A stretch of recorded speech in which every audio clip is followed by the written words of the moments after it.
Jérémie, chapitre 38. Shéphatia, fils de Mathan, Guédalia, fils de Pascur, Yucal, fils de Shélémia, et Pascur, fils de Malkija, entendirent les paroles que Jérémie adressait à tout le peuple en disant ainsi parle l'Éternel. Celui qui restera dans cette ville mourra par l'épée, par la famine ou par la peste. Mais celui qui sortira pour se rendre aux Chaldéens aura la vie sauve, sa vie sera son butin et il vivra. Ainsi parle l'Éternel. Cette ville sera livrée à l'armée du roi de Babylone qui la prendra. Et les chefs dirent au roi que cet homme soit mis à mort, car il décourage les hommes de guerre qui restent dans cette ville et tout le peuple en leur tenant de pareils discours. Cet homme ne cherche pas le bien de ce peuple, il ne veut que son malheur. Le roi Sédécias répondit, voici, il est entre vos mains, car le roi ne peut rien contre vous. Alors ils prirent Jérémie et le jetèrent dans la citerne de Malkija, fils du roi, laquelle se trouvait dans la cour de la prison. Ils descendirent Jérémie avec des cordes. Il n'y avait point d'eau dans la citerne, mais il y avait de la boue. Et Jérémie enfonça dans la boue.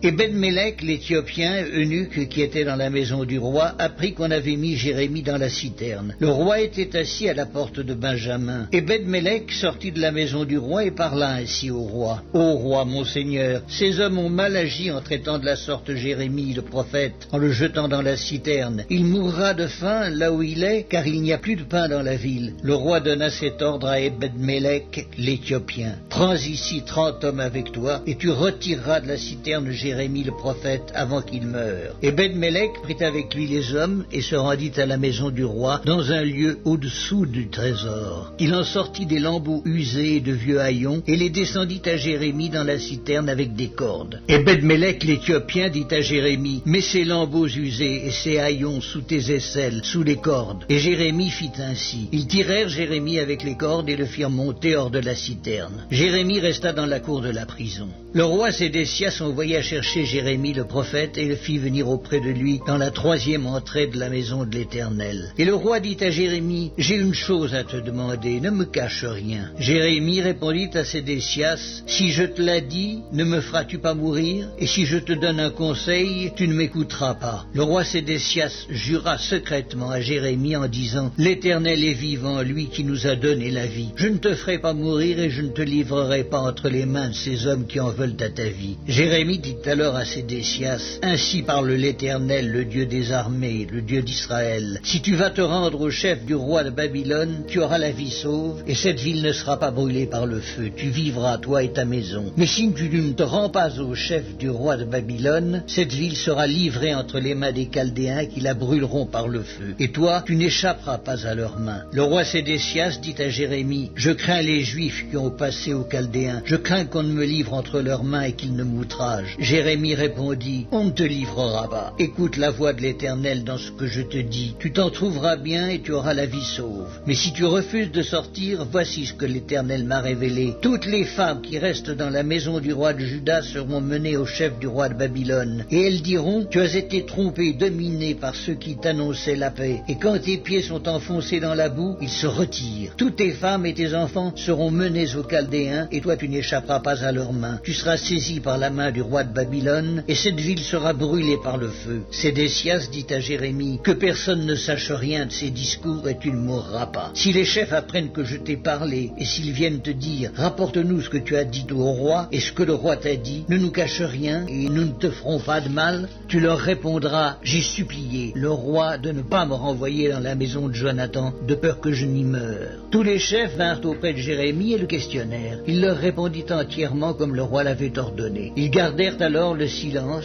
se retirèrent car la chose ne s'était pas répandue. Jérémie resta dans la cour de la prison jusqu'au jour de la prise de Jérusalem.